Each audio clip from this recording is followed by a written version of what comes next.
Welcome to the Real Estate Pros Show, where we interview real estate investing professionals from coast to coast, as well as the service providers that serve the real estate investing industry. Our goal is simple: share what's working now to help you improve and scale your business to the next level and meet the pros that can help you get there. Real Estate Pros is powered by Investor Fuel, America's leader in helping real estate investors and professionals build the business you need to live the life you've always dreamed of. Let's start today's show.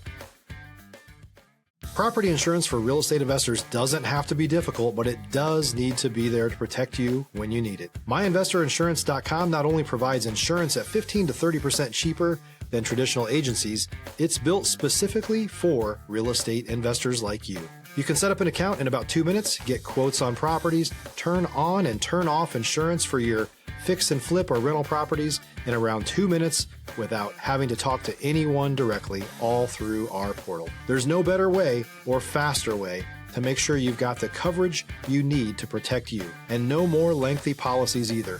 Once you're set up, you're billed monthly and prorated by the day for however long your policy is active. It's powered by MSI, the third largest independent MGA, with 1.5 million customers and more than $1 billion in cumulative premiums written. Get set up today in about 2 minutes at myinvestorinsurance.com/fuel. Hey folks, welcome back to the show. Today's guest is an Eastern Washington-based real estate broker specializing in residential and commercial sales with a team of over 100 residential agents. He's also involved in the new construction space. Please welcome Jeff Smart. Jeff, welcome to the show. Great. I'm glad to be here. It's great to have you on. And I always like to start off at the top by asking folks how they got into the real estate space. Oh, wow. That's an old story. My dad was a realtor since the mid-'60s, 1960s. Started a real estate brokerage in 68 that I still own. It's not my primary brokerage. It's an independent. But I remember being 10 years old in his office, and one of his managing brokers asked me if I was going to take over the business one day. And I said, heck no, don't want to do this. And so I went into technology, went into IT and broadcasting, and ended up in a bad merger situation for a company I was working with. And so, I had a real estate license, so I went into real estate and stayed there ever since. When you were growing up in the business, you mentioned, you said, this isn't really something I want to do. Was it almost a thing where, like, you were going away from the business, thinking, like, this is not something that I want to be involved in, I'm not going to dive into it? So you really weren't, although family was involved in the business, it wasn't like you were constantly talking about real estate. No, but there were the normal talk at the dinner table with Dad about what was happening. Sundays we'd take off and drive around and look at open houses, and so it just was. I was immersed in it, and then a little bit later on, when I was a teenager, I helped him with writing of contracts and stuff like that. When he had a long line of clients waiting to meet with him, I'd help him with some of his purchase and sale agreements, just to make sure he had all his paperwork together. So I was kind of like a young transaction coordinator for a little while. At what age were you, and what time period were we talking about when you started to get into real estate yourself full-time as a career? 2000.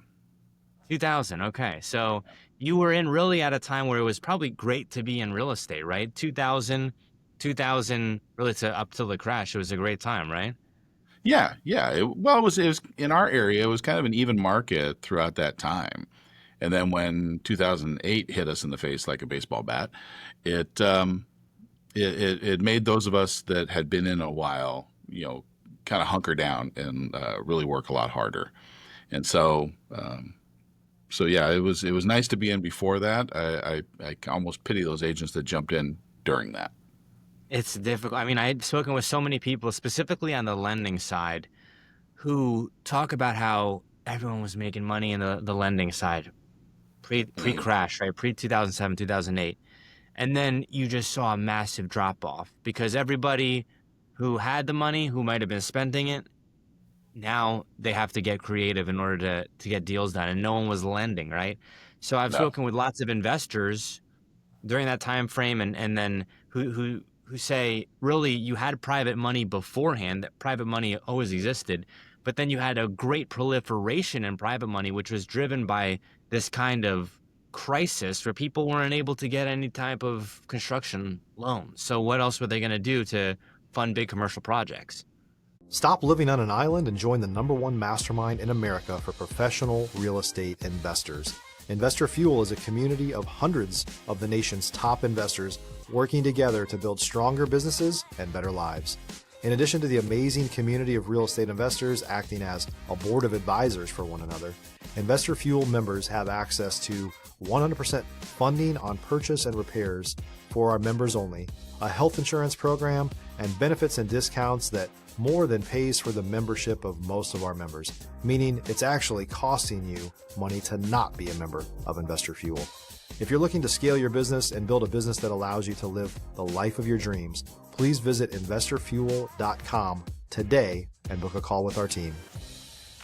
Yeah, exactly. And I thought back, during that time, from what my dad told me back in the 80s, then with interest rates at 16, 18%, people were still buying and selling homes. So I knew to my core that even in a bad situation like the recession we had, people still need to buy and sell homes. They still need to move. And so if you take that mentality, I breezed right through those years. I did my normal volume. I really wasn't hurt. I know a lot of agents that were. I know a lot of lenders that are no longer around. Yeah, I think it's an interesting subject because specifically in the lending space, it was almost like there was free money being handed out and probably a lot of people who maybe should not have been qualified. But then you had this, what I would say in many cases was a huge overcorrection. And then you had lots of laws being passed, Dodd-Frank and so on and so forth, to where I feel like in a lot of cases, younger people especially feel like a blood test is needed sometimes in order to qualify for a home. But I think as an investor, it provided a huge opportunity. Were you involved at that point in time in the investment side of things? In 2008, 2009, no, not so much. I started an investment club after that in the mid-teens that has been pretty successful. And I should have done that during 2008, but I just didn't have the brain power to do that at that point. And so I've seen lots of different avatars and verticals that people can get involved in as investors. Everything from, buying infill lots to buying medical office buildings to builders who build trauma centers and hospitals and rezone the land in the area and so on and so forth. For the club that you started, was there one main theme or one type of investor, or was it lots of different? It was mainly residential. With our area, there's such a shortage of single-family homes. And so we were looking at funding flippers. We were looking at funding builders and land acquisition. That was our big thing, and land development. And so, go ahead. Were people coming to you saying, hey, I have a deal here, I'm looking for funding. Is this something that you could assist with? Or were they coming basically needing, I would say, some level of mentorship or guidance, just making sure that their deal didn't get off the rails? Or was it a little bit of both? It was definitely a little bit of both. They'd come to me and they say, I have this idea. There's this piece of land over there. I could do this, this, and this. But I don't have the horsepower to get the funding through traditional means. And so I set up crowdfunding for this. And so you can find a number of people with, $10, $20, $50,000 in the bank just sitting there making nothing, or Right. They can throw it into a crowdfund for real estate, which is going to sell and be paid once it sells and make, 10, 12%. So after the first couple of them, everybody kind of got hooked on it. And it's been a great source for funding for small builders and for those that like to flip homes. I'm a big fan, Jeff, of as many people that have a entrepreneurial bone in their body or are interested in real estate to at least be part of a group like that. And let me tell you why, because oftentimes, and I'm speaking from experience here, when I was working for Nissan selling cars, and I thought, hey man, it would be cool to be involved in the real estate space. I just figured, well, I got to have a ton of money and I got to learn all the X's and O's. And I was really kind of thinking about it the wrong way. My first steps should have been, hey, let me get to know everybody. Let me show my face in those rooms and say, hey, I'm an aspiring real estate investor, and I'd like to learn the ropes. And I think it would shock a lot of people to hear that that would actually be well received. That in these rooms, investors are more than willing to kind of share their story and give guidance to folks. Yeah, it's I would say in the investment space, people are more open with ideas and open with helping others grow their business and be successful. It seems like it's not a competitive thing, which is wonderful. If you're looking for consistent, high-quality leads, look no further than Investor Machine. Investor Machine isn't just another agency. It's the most sophisticated, data-driven lead generation company on the planet for real estate investors, and serves the role of being not just a lead generator for your business, but a marketing partner that is helping you achieve your goals along the way. Go to investormachine.com to learn more and schedule a call with our team today.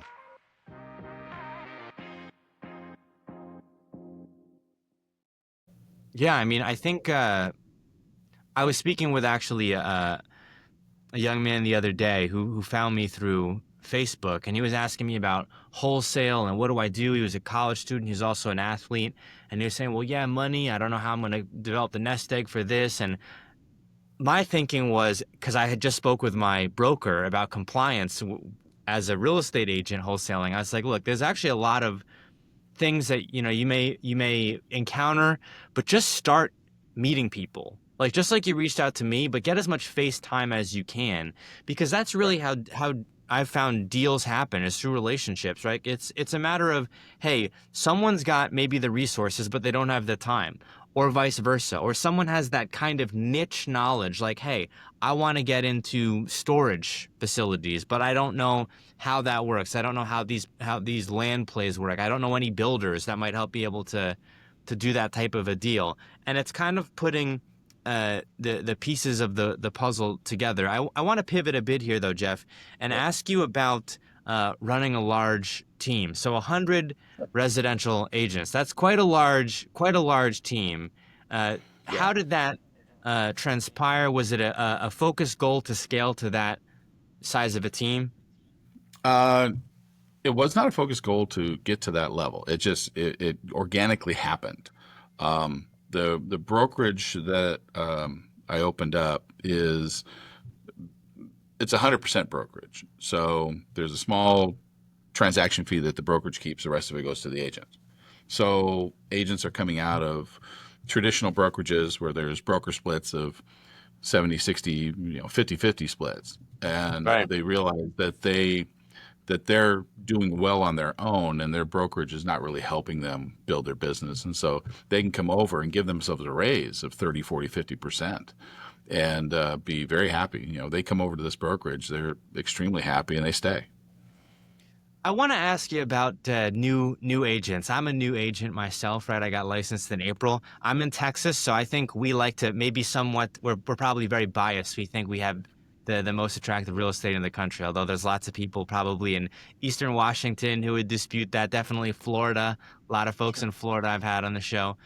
But one of the things that I see is, and I'm probably biased here as well because I have a different lens that I've come in from working so much with investors, is people will come in and they'll say, I want to do X. I want to do commercial, or how do I get my first however many deals?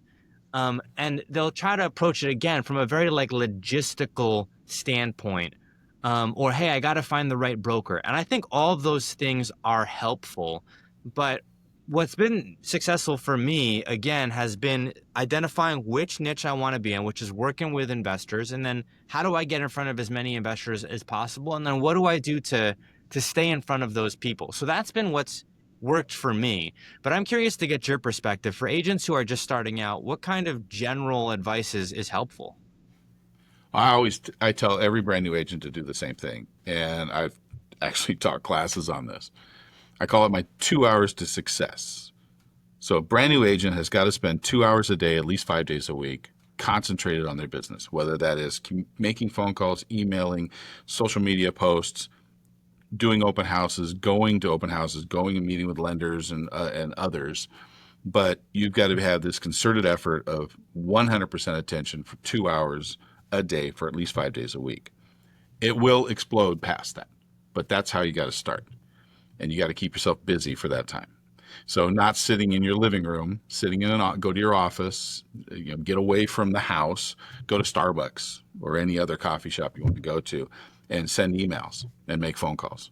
And that is where it will start and you will become successful if you can have that dedication. If you're a new or newer real estate investor looking to launch or grow your real estate investing business, please check out Investor Fuel Club. It's a coaching community, but unlike anything you've ever seen before. And you can actually partner with members of our mastermind from coast to coast on deals right in your market. There's no better opportunity to build a consistent business than to literally partner with pros to help you avoid costly mistakes, avoid the need for capital to do deals, and help you eliminate your fears as you're starting your business. Learn more about Investor Fuel Club at investorfuel.com/club. I've found that to be so helpful. I sometimes joke with people because they say, you've got a nice home office, why don't you go and work out of there? I say, well, I'm trying to get the vibes, I'm trying to spike some creativity here, right? So I like to have a Regis office space, which I had for a while, or and still have actually through EXP, but I like to go to, a French themed coffee shop every once in a while. I like to be able to change pace because doing that, I just had to do, I was talking with a tax strategist actually earlier today about, hey, I've got, maybe a more complicated tax because I've been really more heavily involved in real estate this year. So I need to take a look at this. And I said, you know what, I'm going to do this away from the house because I know that I'm going to have a more productive conversation. I'm going to be more well prepared. But I don't think that most people acknowledge that. So it's nice. It's refreshing to hear that someone else thinks hey. It's so weird because one thing COVID taught us is that realtors want to stay home and don't want to go into the office anymore. Yeah. It's the wrong lesson because what also COVID taught us is that more and more realtors are doing less and less volume. Right. Is there a correlation there? Maybe they need to get back into the office a little bit. So I can tell you that the more agents that come into my office, and I've got a big office. I've got 7,000 square feet of office space here. And we bring those agents that come in, do more deals. The ones that are at home and I never see, hardly do any deals. I had a boss when I had just gotten into real estate. I wasn't licensed yet. I was working as a wholesaler. Tell me, and another guy, real estate is a contact sport. We didn't really understand what that meant, but I really understand what it means now because in my business, still as a wholesaler and working a lot with investors, it's the foreclosure leads, it's hitting doors, it's sending out handwritten notes. It's also working lists, right? And I think a lot of people will work lists, but definitely when you're in the distress space like I am, you have to be willing to go, into, I would say, some rundown places, right? And you have to be willing to have conversations. I've had so many hundreds of conversations, maybe more than that, with folks who are really in tough situations. Maybe they're facing financial distress. It could be emotional, right? Like a separation, Right. marriage. It could be a death in the family. And so I think a lot of people will take a look at a situation like this and say, well, that's a lot of issues. And my perspective is that's exactly what wholesalers, and I'm differentiating that from realtors here for a moment, wholesalers are paid to do. If you can come in and solve a tricky situation where maybe they potentially might be on the brink of losing the house or families fighting, right? And so they're trying to figure out what do we want to do with the house, and you can bring people together. You can sort through, airship and all these other things, title, everything, right? That's where you'll get a big assignment fee if you have a buyer lined up. But I think a lot of times people still have the same mentality, which is like, let me just call the list from home. And my perspective has been, no, you've got to treat it like it's a contact sport. You've got to really go out Right. there and put some skin in the game. Right. You got to treat it like a job. And the quicker you do that, the quicker you're going to be successful. I want to ask you about Eastern Washington real estate, because I'd say I'm woefully ignorant on the Washington real estate space. Well, you're down in Texas, so I don't have too much familiarity with it, but where's the I would say the center of it? Is there a big city that I should know about or be looking into if I'm looking at investment opportunities out there? well, Washington State is essentially split in two. There's Seattle, which is the west side, and there's a big mountain range right in the middle of the state. And so on the west side, Seattle side, you get a lot of rain, and so it's the evergreen state on the west side. On the east side, all that rain stays on the west side. The east side is a desert, and so your big cities on the east side, aside from Seattle on the west side, you got Spokane, Yakima, Richland. Richland's claim to fame, and that's where I'm at, is it was part of the Manhattan Project. This is where Oh my gosh. The bombs came from that went to Japan. Oppenheimer, right? Yes, exactly. And so in Oppenheimer, in the movie, they refer to Location X, I think they call it in the Oppenheimer movie. That is Richland, where I'm at right now. So, my metro area here is about a little under 500,000 people. So we're fairly large, but we're certainly not, top 5, top 8 cities in the state. A lot of land plays though out there, right, Jeff? Yes. We have an abundance of land, but we have to grow wisely. We don't want to overtax our services and our water, and so we keep urban sprawl to a minimum.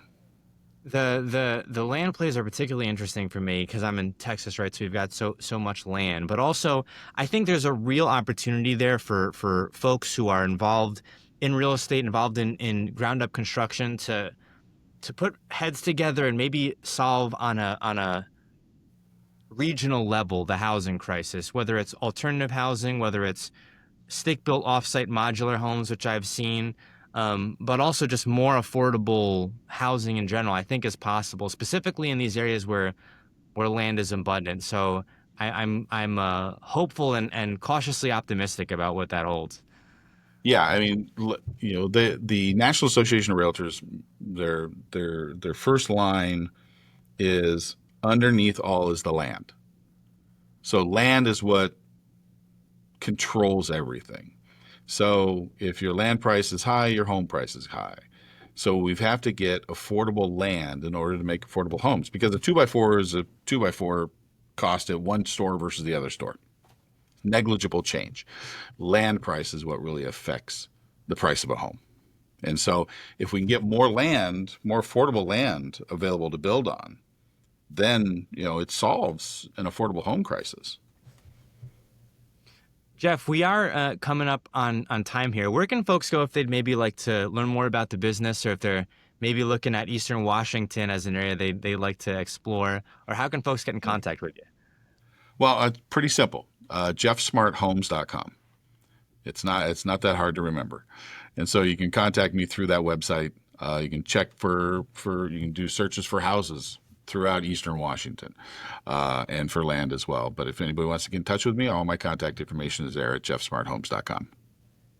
Jeff, thank you so much for coming on the show here today. Thank you, sir. It's been a pleasure.